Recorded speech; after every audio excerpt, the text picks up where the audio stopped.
Hello and welcome to Electoral Dysfunction from Sky News with me, Beth, Rigby. Me, Ruth Davidson. And me, Harriet Harman. And Harriet and I are now back in London, aren't we, Harriet? Having spent a romantic few days together up in Liverpool at Labour Party Said conference. nobody ever. No, but we did. I'm being very silly. But Harriet and I, we did bump into each other a couple of times, didn't we? We at did. Labour Party conference. So my social battery is running quite low because it was very sociable. It's just non-stop. It's from dawn to dusk, noon to night. It's just chat, bump into people, go on the telly, off the telly, go to the speech, go to the event, come off the event, go back to the event, interview someone, have a lie down, get up, rinse and repeat. It's bloody exhausting. Anyway, so, but we've got a lot to talk about, haven't we? Because a lot happened. And seeing as we're having a little bit of fun today, behind the scenes of a party conference, let's play a game. Beth, Harriet, let's see which one of you can guess how many times the words reform and Farage were mentioned in the Cabinet's conference speeches. Who's going to give me an opening bid? We can do higher or lower. This is really annoying because normally I actually get someone to count things like this for me. No, really. You've got a man for that. I just have a man that does that for me, just some man somewhere. No, really, like often with the PM speech, you'll go, right, how many times did he say renewal? How many times did he say reform? And I didn't bloody do it this year. What a fool I am. Well, Ruth's done it. No, Ruth hasn't done it. She's got my man to do it for her to then embarrass me on the pod. Equal opportunities. I got a woman to do it. Oh, okay. I was assuming there that the men are doing our grunt work. So is the question how many times the front reform bench, and Farage the were cabinet mentioned ministers, cabinet in ministers, speeches, in platform speeches. How many platform speeches or cabinet speeches? So cabinet ministers on the platform doing Okay. their big speech. How many times did they mention Farage or reform? How many cabinet ministers spoke? This is really hard because there's like, this isn't. Why didn't you just do it as PM and then it would have been anyway? Never mind. We're just trying to. You can't.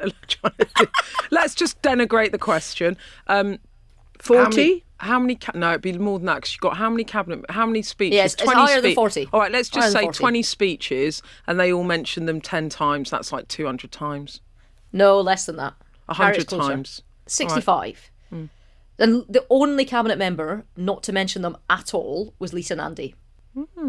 Interesting. Although, guess who, and we've already talked about how hyperactive they were, guess who mentioned them most of all? Wes Streeton. Yes, 100% Wes Streeting. That And he's the health minister. I'm going to tell you though, that wouldn't have been my initial answer. It was only because you said that he'd been hyperactive and it gave me a clue. I wouldn't have said Wes, would you? But I mean, I have to say, like, from a Tory point of view, like, because the Farage and, reform are mentioned so much more than Tories, like, I think that was planned and I think it was right. Cutting the Tories out of the conversation is absolutely in the best interest of the Labour Party.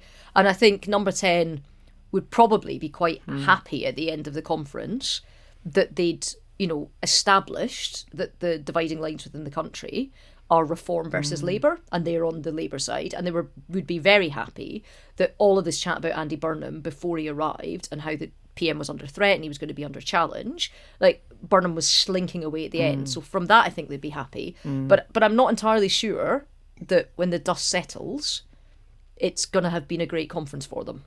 I have to say that. I think there's some structural difficulties with what they did over the weekend. I've been thinking about this a lot. On the politics of this, the problem Starmer has had, ever since he was Prime Minister really, is that he was elected on a message of change. He then talked about renewal and everything was going the wrong way in terms of the country and how people are feeling, be it the cost of living, small boats. NHS waiting lists are beginning to come down, but people are still struggling to access health services. So there's a PM going, I'm going to renew Britain. And they're like, yeah, but it doesn't feel very renewed. So he's just really struggled with messaging. And then he got onto stage and it was like a bit like when he kind of ignites over certain things, like the riots. It ignites him because he's quite comfortable talking about law and order. The Elon Musk attacks on Jess Phillips, it ignited him because he passionately believed in fighting that kind of attack from Elon Musk, both on his ministers, but also on British way of life, right?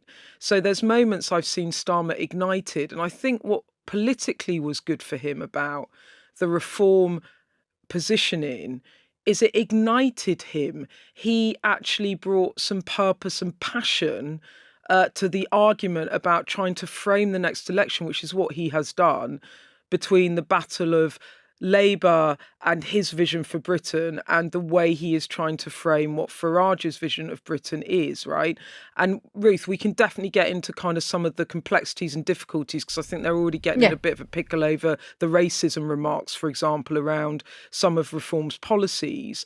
But as a way of trying to bring something out in Starmer and trying to frame his message about what he wants Britain to do, he's managed to frame it as against something, and that's given him a sense of purpose and identity. And I think for the party in the room, certainly, it erupted over that because it gave all of those activists something to cling on to, something to argue for, and it gave everyone a common enemy instead of fighting amongst themselves. So I think politically, that's why he would have been pleased, I think, with how that landed and what he did. I think the speech was incredibly energising for conference and incredibly well received. And I think the main reason for that is because he's kind of pronounced a reform resistance movement and he is the leader of it.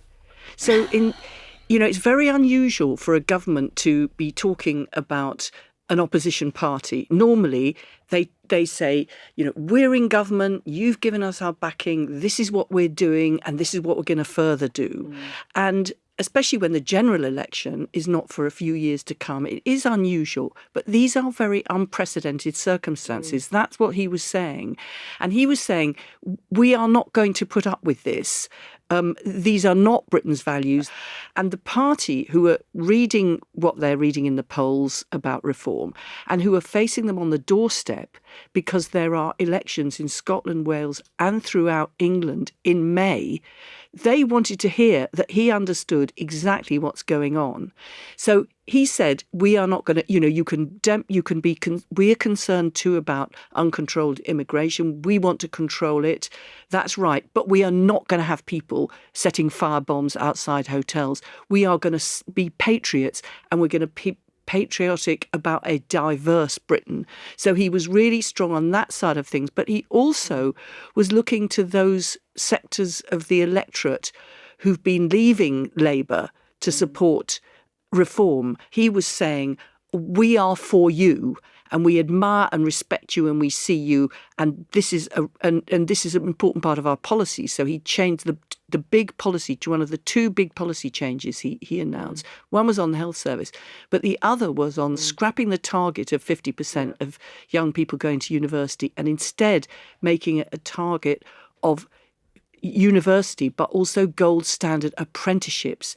It was about skills and manufacturing. I think that there's a dichotomy because there's a difference between what plays well in a hall and what plays well necessarily down the cameras and into the 6 o'clock news for the rest of the country at night. And I thought that there was a real lack of authenticity about the patriotism bits that some of the cabinet were trying to say. I think calling Farage plastic patriots when the Labour Party has quite often had a difficulty talking about what it thinks of a Britain or in this case, and this is what I would take issue with, an England. And this is about a fight for, in some ways, an English nationalism.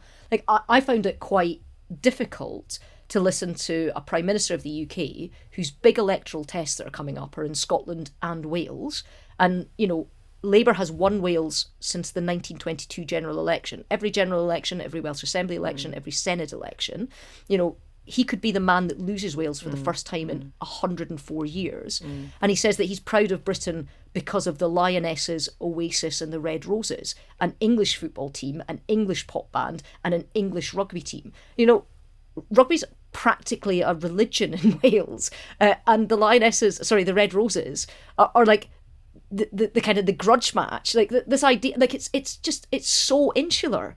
There's almost a half of the landmass of the UK and over a quarter of the population that aren't English. This is not about Englishness, and Britain is so much more than England. And I think that, if you want to use a sports analogy, Rory McIlroy at the point that he was on stage was the complete grace under fire in America, leading the Europeans to a win in the Ryder Cup. Like, use that. It was just so clunky and so unpolitical. Like, how can he not have the touch and feel that not everybody in Britain is English or identify as English, and how does nobody else read that speech and think of that as well? It was just, I found it really difficult, I have to say. And I know Scots get a bit chippy about this, but there's a reason for that.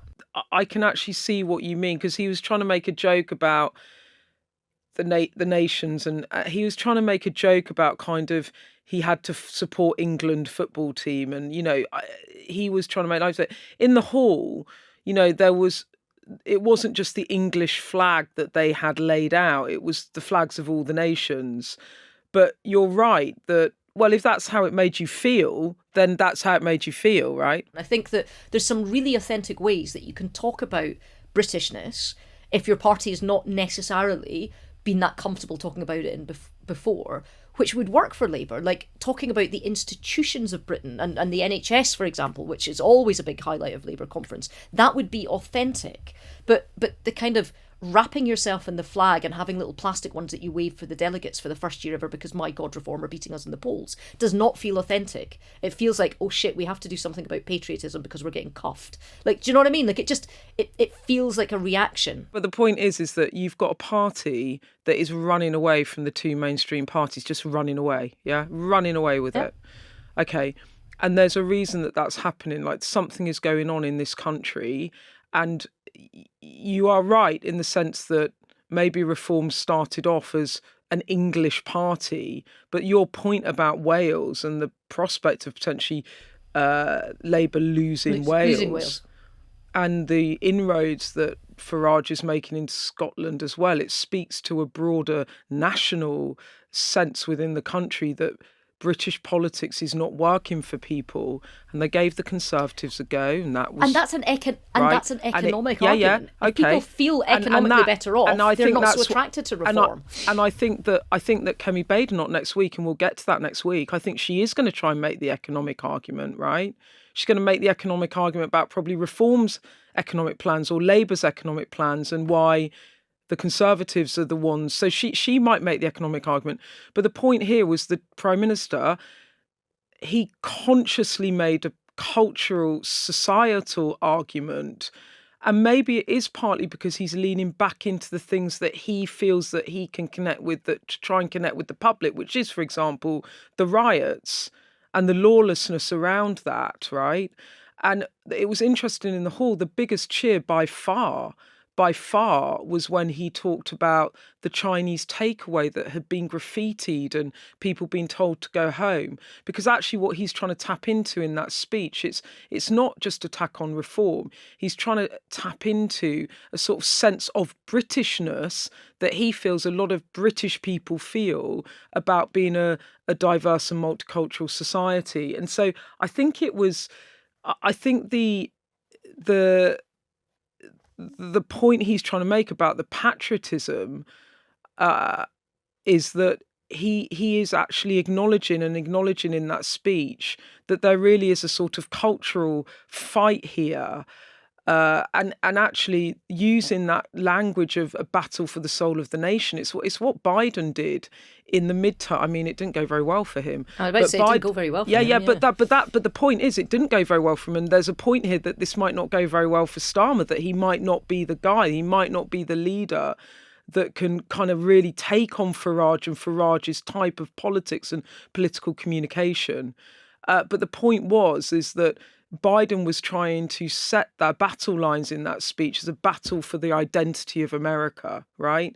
That was what he was doing in the midterm battle for the soul of the nation speech, which he did before the midterms in the US in 2022. And that's kind of what the Prime Minister has repeated in this speech about the fork in the road. It's like the battle for what is the identity of Britain. And he's trying to say that Labour offers that identity against Reform. And, I don't know whether it would be successful, but I understand why he's done that. It's a fight that's worth having. I think they're going to miss Angela Rayner because she's an authentic working class voice that can talk from and to those communities, and they missed that at conference. But I also think that calling calling reform Yeah. basically a bunch of racists is not how you win. One of the things about this speech that I felt about it is it was looking ahead to May. It was, and all the people who were in that hall, he needed to enthuse them and give them the confidence and the inspiration that they could get out there and fight in very difficult circumstances in Scotland, in Wales, and in the elections throughout England. They're facing a tough battle, and they went away with a spring in their step. So, there is the television audience, which is very important indeed, but there's also those delegates in the hall, because if they'd have gone away thinking the game's up, then that would have been terrible ahead of May, and they absolutely didn't. So in terms of him inspiring and making himself their leader as they go out to fight the elections in May, he absolutely did that. I do think, though, and I agree with Ruth on this, I think the thing is what Starmer's trying to do is he's trying to attack Farage the man, and he's trying to attack some of what Reform are trying to argue in the country. I mean, he called Farage what did he call him? Snake oil salesman. Snake oil salesman, yeah. But he's also trying because that's to win. a phony remedy. The point about the snake oil salesman is you're ill, and actually he gives you a phony remedy. Yes, I think the point is, and I think where you're absolutely spot on, Ruth, is there is a danger in these trying to attack some of Reform's policies and Nigel Farage as the politician, and also trying to attract Reform's voters back to you. It's a very difficult line for Starmer to tread, and there is a lot of risk in this for him.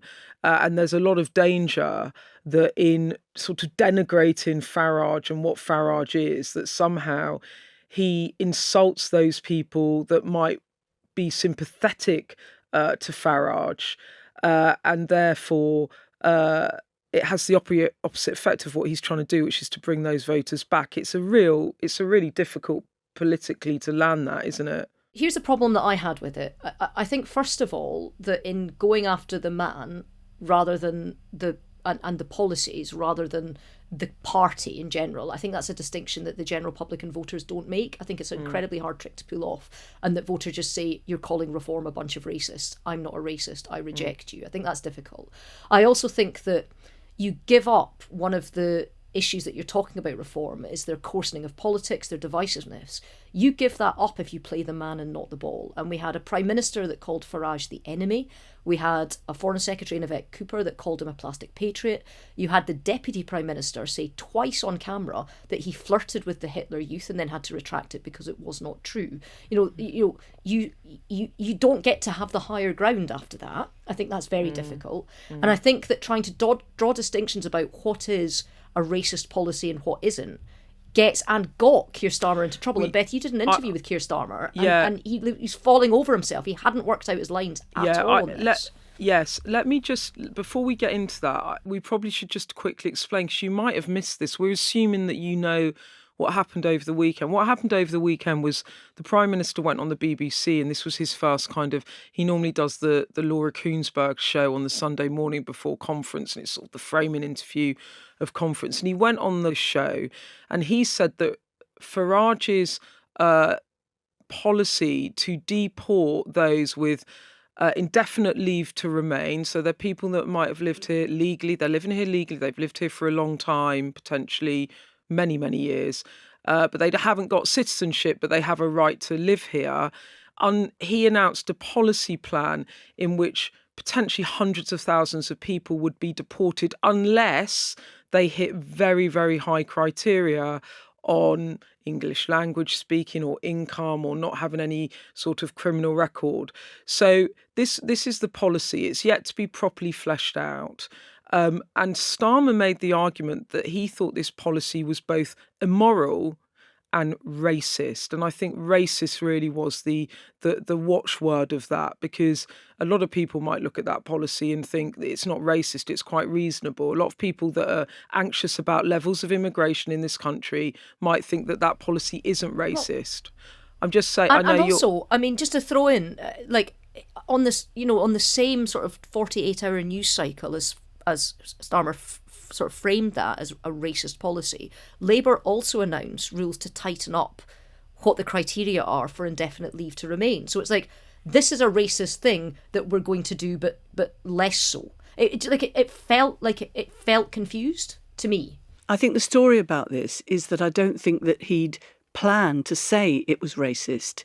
I think he was asked a question and somehow answered it, and it came out. And I think that really that didn't work. So I think in a way what happened is he made that without planning it. He said the racist thing, and then instead of just going back on it and just moving on, he slightly doubled down. And notably, no other cabinet ministers followed up. When it was put to them, is it racist? They didn't say, yes, it is, which is an acknowledgement that it's not the way the government is going about explaining things. So I think, he made he said that when he didn't intend to. He made a mistake. And I think that actually he should have then just moved on and redefined it rather than trying to explain it, because you can't distinguish between a racist policy from a party and a racist party leader. That's too subtle and nuanced for the public. Do you think he made a mistake then? Was it a mistake? Oh, well, I think it doesn't work well. I think it's much better to take things on as divisive rather than label the person. To label them, so, that's the kind of end of a conversation. I think you have to be explaining why it's wrong, why it's harmful, why it's problematic, rather than just it's the label that just labelling in it. But he's called out all the things about people, firebombing asylum hotels. He's been very strong on that, and that was right for him to do that. And this point that Wes Streeting was saying, when people say go home, I say you are home. And so he's very strong on being proud of a multicultural, diverse Britain. So just labelling Farage or Reform racist doesn't get you where you want to be with the discussion and with the voters. And that's the point, Harriet. Afterwards, there were lots of questions about what he'd said about racism, Nigel Farage and Reform. And I asked him about this in our interview, and I think we can listen to a bit of that. Do you think that he is caught in racist with this policy? Well, look, I'm not going to start bandying. You called it a racist policy. The policy. So is he caught in racist with it? I think the policy is racist. I think it's immoral. And I think, I'll tell you, I've had so much sort of incoming communications about this. People from minorities in this country who feel more scared now than they've felt for years. It's sent a shiver down their throat. It has said to communities who thought they were part of what it is to be British that somehow they're not British. I think that's a very dangerous place for us to go as a country, and it goes against everything that I believe in. Prime Minister, do you admire Nigel Farage as a politician? I think he's a formidable politician, and of course, I think he's the opponent as we go into the next election. I don't think it's going to be Labour versus the Tories. It's going to be Labour against Reform. But I mean, he's a formidable politician. I'm not going to suggest otherwise. But fundamentally, what I don't admire is what he stands for. So Nigel Farage, the Prime Minister, says isn't a racist, but it is a racist policy. There's all sorts of difficulties about what messaging I think that sends to people that are thinking of voting Reform, which I was trying to tease out there. But then also have a listen to this, because then we got onto the London mayor. Donald Trump said under Sadiq Khan, London is being driven towards Sharia law, is it? No, of course it's not. Okay. That's nonsense. Isn't it that racist as well? Well, it's nonsense. Isn't it racist to accuse a Muslim mayor of driving London to Sharia law?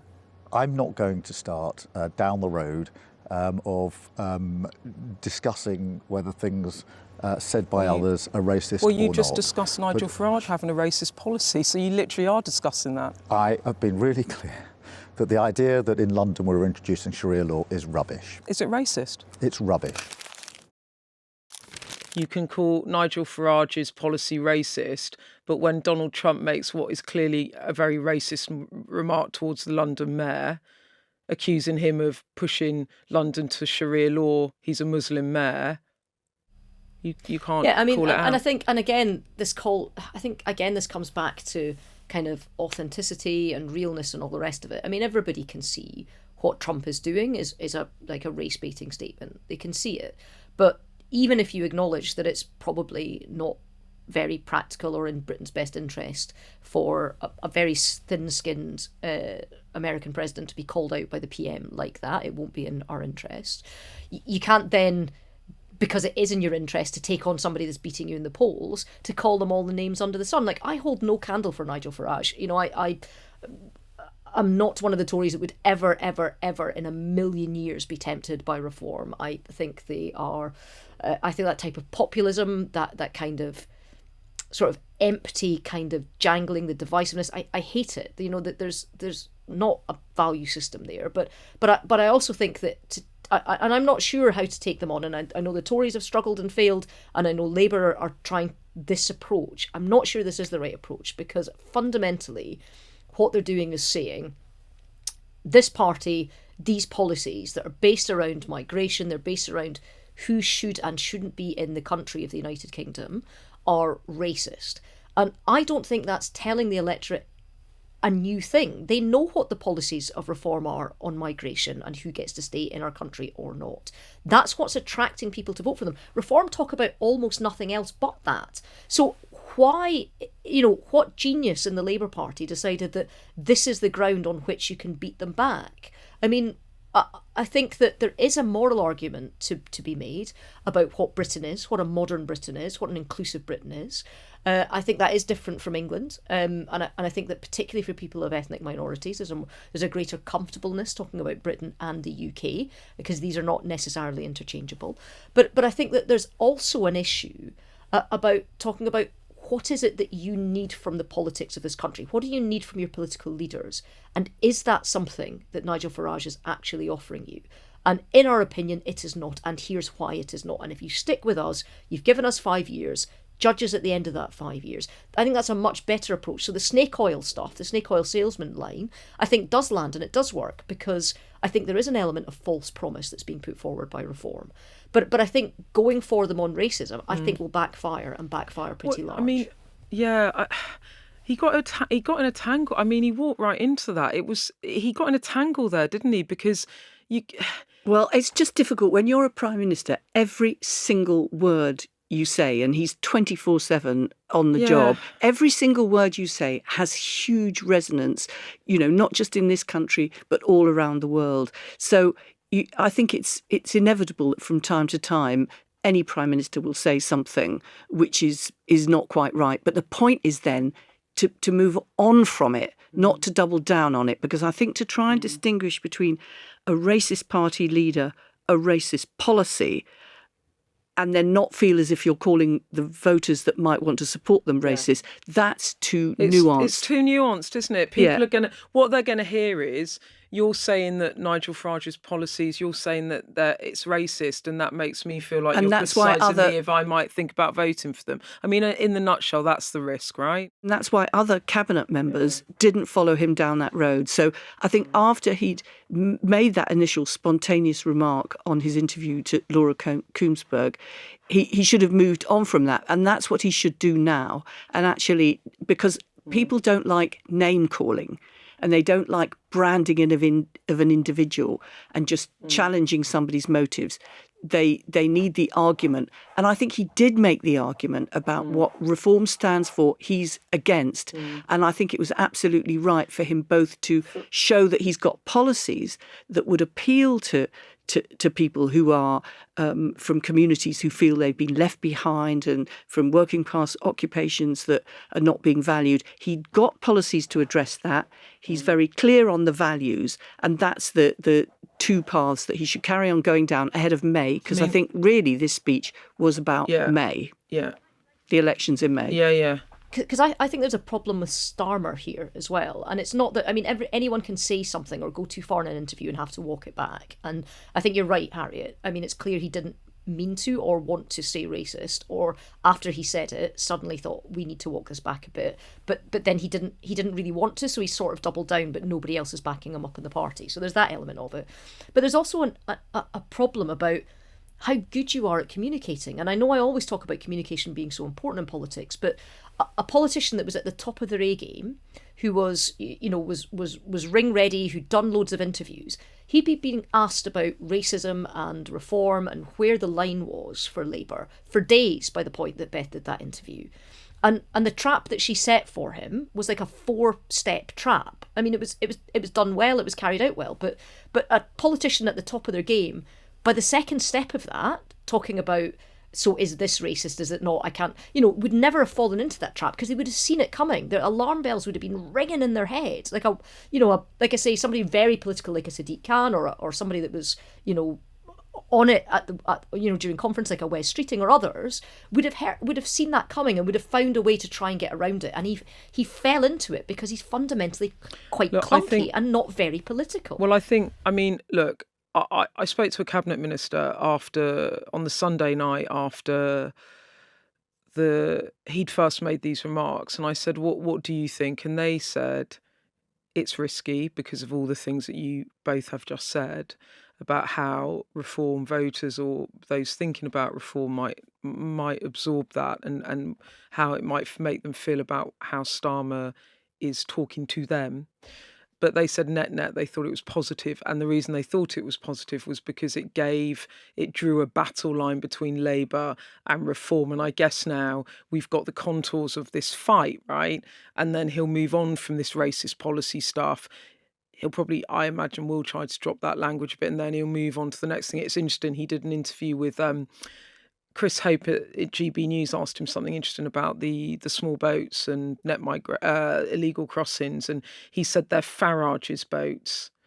And his argument was because we left the European Union, it means that we don't have return agreements with countries. So really the small boats issue really exploded post-Brexit because we can no longer return people coming here illegally to countries where they first entered the European Union, which is what we used to be able to do. That's interesting because there's another line of attack developing about, attacking Farage and on that attacking Brexit as well. So I think this will evolve as a policy. For all of at conference, this sense of, wow, Starmer, actually has something in his belly that maybe he can lead the party after everyone's been openly questioning his leadership and so on and so forth.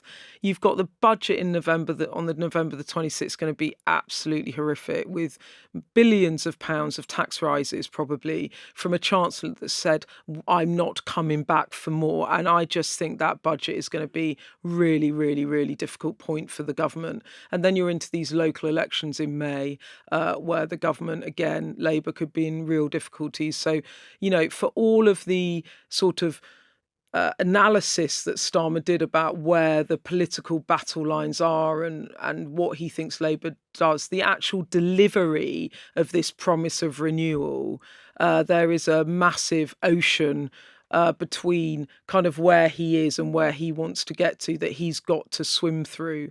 And I think again, after this sort of uplift in sentiment around Labour, I think things could get very bumpy again very quickly. I mean, that's the point you were making, right, Ruth? You think that too? It was. Like, it was so much easier for Labour to decide that we're going to take on reform and talk about left, right, culture clash values than it was to talk about how they're going to fix the economy. And fixing the economy is what's going to give people hope. It's what's going to give us an actual story of renewal, so people think that Britain's on the up and that it's not it's not in its dog days. It's what people believe their kids are going to have a future. It's what's going to make them less attracted to a bunch of people saying you've got these terrible problems and here's who to blame. It's people with people of colour that have come from somewhere else. And that's what it is. And I think that if they don't start selling a story of hope and renewal and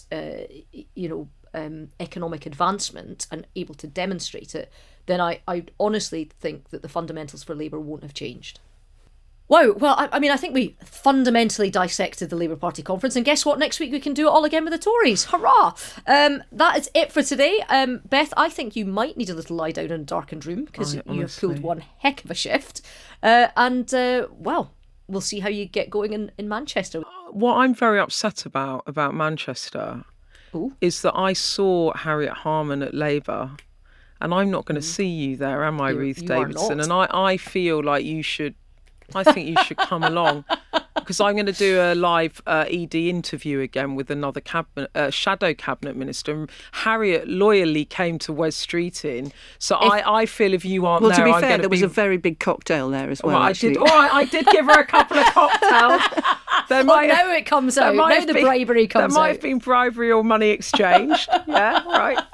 Gifting. We know what that is. Gifting.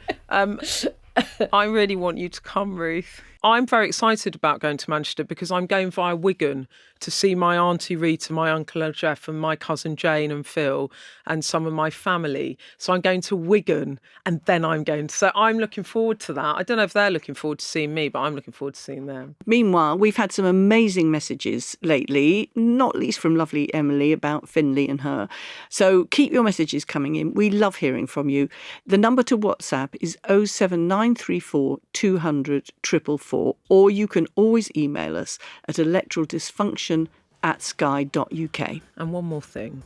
You know that we love making this podcast. It's literally my favourite thing to do every week. And we're always looking at ways to make it even better. So if you don't mind, we'd really appreciate it if you could take a couple of minutes to fill in the short survey that we're going to put in the episode description. So can you find it, fill it in, tell us what you want more of, and we will endeavour to deliver.